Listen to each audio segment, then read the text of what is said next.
Sir একটু পরে আসবেন, ফ্লোরটা মুছে নেই।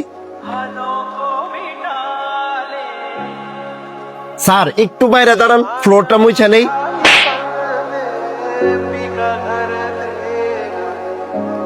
বেয়াদব, তোর কত বড় সাহস! তুই সামান্য একটা ওয়েটার হইয়া আমার একটু বাইরে দাঁড়ায় থাকতাম? আমার সময়ের কি দাম নাই রে? সরাই না।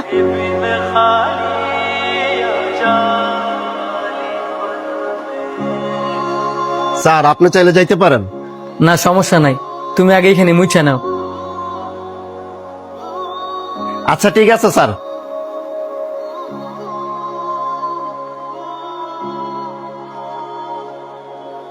হ্যালো ভাইয়া, আমি কি এখানে বুঝতে পারি? বসেন। কিছু কি বলবেন?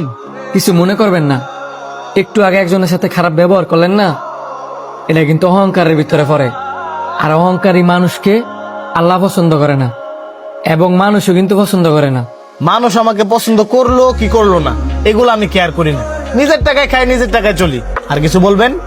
দেখেন, আপনি যদি কারো মনে কষ্ট দেন, সেই কষ্ট কিন্তু আপনারও ভোগ করতে হইব।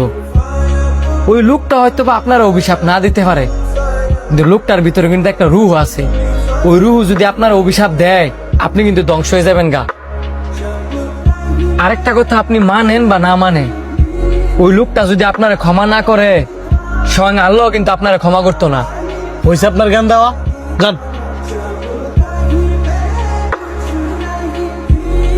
দেখ, লোকটা যা কইছে ভালোই কইছে। তোর ওয়েটারের সাথে খারাপ আচরণ করাটা ঠিক হয় নাই। তুই অনে আমার জ্ঞান দিবি?